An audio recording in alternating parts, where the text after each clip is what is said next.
4, verses 12 to 14, and chapter 5, verses 6 to 11.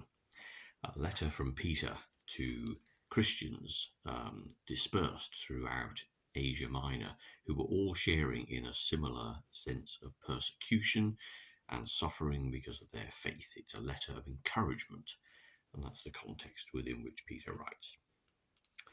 My dear friends, do not be surprised at the painful test you are suffering, as though something unusual were happening to you. Rather, be glad that you are suffering Christ's sufferings, so that you may be full of joy when his glory is revealed. Happy are you if you are insulted because you are Christ's followers. This means that the glorious Spirit, the Spirit of God, is resting on you. Humble yourselves, then, under God's mighty hand, so that he will lift you up in his own good time. Leave all your worries with him, because he cares for you. Be alert and be on watch. Your enemy, the devil, roams round like a roaring lion, looking for someone to devour. Be firm in your faith and resist him, because you know that your fellow believers in all the world are going through the same kind of sufferings. But after you have suffered a little while, the God of all grace, who calls you to share his eternal glory in union with Christ, will himself perfect you and give you firmness, strength, and a sure foundation. To him be the power forever. Amen. So, words of encouragement in a particular setting, and for those Christians who, or for those people who called themselves Christians, who had found this new relationship with God, to then, of course, be vilified and picked out as a group of people who could be abused in the most horrendous ways because their hallmark was one of love and peace. And they would not be people who would fight back. They were an easy target for malevolence, for people who just didn't understand, for people whose motivations were purely evil in the sense of getting their kicks from extracting fun, being horrible to people who wouldn't fight back, or who professed a faith in something that couldn't be proven. As we've talked about so often in terms of seeing and believing. Obviously also a fledgling church, a church without any authority, a church made up simply of believers in small groups. And long before, of course, the Roman Empire came along and made Christianity its approved and authorized religion. So, a particular time and a particular context. The words speak encouragement of the fact that God's love is constant, that God is always, always there for you, and that whatever happens in this life, even the extremes of anger and even murder, there is something much greater, and that is their relationship with God and the love that God has shown to us through Jesus and through his death and resurrection.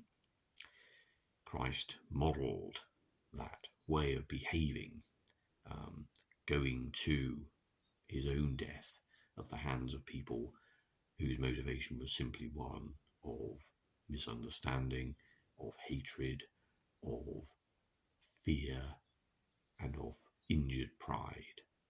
So all the worst human emotions, and envy, of course, as well. So that's the context. Now, in terms of looking at this particular passage for ourselves, when we talk about suffering as Christians, obviously there are places in the world where that is still very real.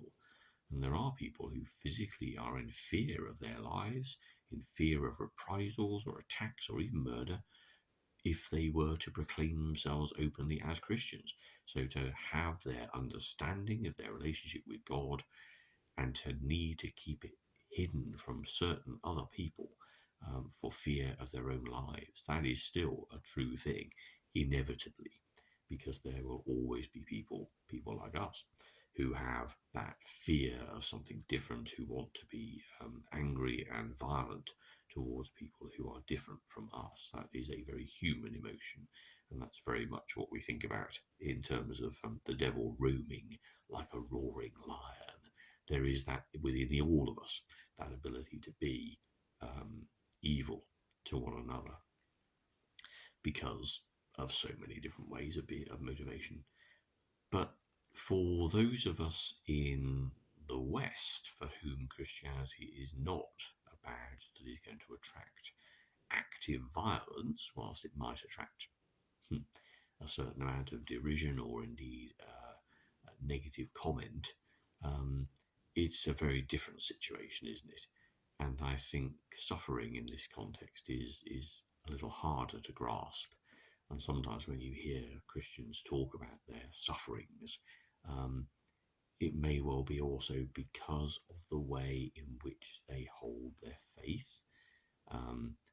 It's not to be forgotten that people can be dogmatic and intransigent and very fixed in their views, tactless, unkind, and unloving in their passionate declaration of their understanding of what God has done for them in Jesus. And that can be alienating to people. There is no sense here of watering down the message, but there is an understanding and a need to know that we are, or what Christ has achieved, is unity of all people everywhere. And if one has a relationship with God, it does not make you a better person than somebody else. It does not mean that you have somehow achieved a better life than they have. I mean, on the one hand, of course, this is totally true, because to understand you're loved by the God who made all things is an amazing and transformative gift. And it does give, as Peter says in his letter, that firmness, strength, and sure foundation. That's precisely what a relationship with God does. But that is in the here and now, not in some future time. And if we're the recipients of something that's totally and utterly wonderful, then surely the hallmark of our lives will be ones that talk of kindness and love and seek to speak out against prejudice and division and anger and all those negative emotions. We stand for peace, but we stand not just by talking about it, but by living it. And it is in the service of others that we may find our sufferings, in inverted commas. I think to put oneself in a situation where one works hard for those who need our love and our care, I think to give our time, to give our empathy, to give our listening, to give our hands and our feet for practical activities that make a difference, that bind people together in relationship, that give them an insight into that acceptance and love that we feel so much. This is a suffering that is Christ-like, I feel. Jesus didn't set out on his ministry to attract this kind of anger that ended in his murder, but it was almost an inevitable consequence because he was challenging all the structures of the day. And of course, there are many ethical issues in our own time that as Christians we could speak out against. And in a society where there is free speech and where people's opinions can be expressed, and of course now in our internet connected age, the ability to simply put messages out there completely unchecked or not validated by anybody else. All sorts of voices can go on out there. But our message is one of action. If we have God's love in our hearts, then it must be revealed in the way we live our lives. And it's not possible to be someone who feels themselves to have God's love in their hearts and yet be unkind to other people, and yet speak words that divide people from one another, to be negative and destructive in our attitude to others. That just can't be the way that we are. And I think sometimes when people talk about the difficulties of their Christian faith, they will suggest and give you examples where they've spoken of their faith to others and that's been negatively received. And that's a very naive kind of faith that simply says, well, I've discovered God in my heart, and if I simply tell other people about my experience, they will have that experience too. Well, we know that doesn't work in normal life. Even if you talk to people about the most amazing holiday you've just had going to a particular part of the country, others may go there and find it completely boring. You can talk to people about a fantastic television series you've watched, and other people will think it's completely hopeless. So what you enjoy and what you find is satisfying and wonderful is not inevitably going to be something that somebody else finds great. And the same is true for our abstract talk of God. When we talk of what God has done in our hearts, what is much more interesting and what is much more compelling is to show people what we've done, just as for people of no faith can be complete and utter diamonds in society who work tirelessly for the benefit of other people because that's their ethical framework. They understand that this is a cause that is good to give their time and their energy to. And if that's motivated by doing good for other people, but has no sense of being part of God's vision of unity, well, that's still really, really good. The end result is that people benefit from kindness and activity. If that's motivated by their own personal view of the world, fantastic. One shouldn't try and then sort of, well, one can't be intolerant of that and say, well, yes, but you're not doing that because of your understanding of what God's done for you.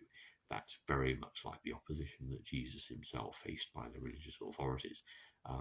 To look at somebody doing good things and say, you're not doing it quite right, though, are you? Is to be that same ridiculous nature.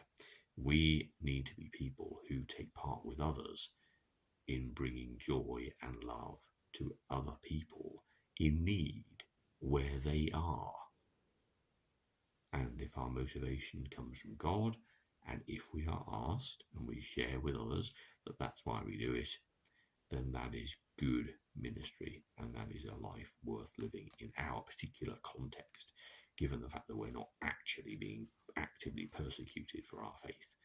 We are called to suffer, in inverted commas, by working, by being active, by doing, and by showing the love that God has given to each and every one of us.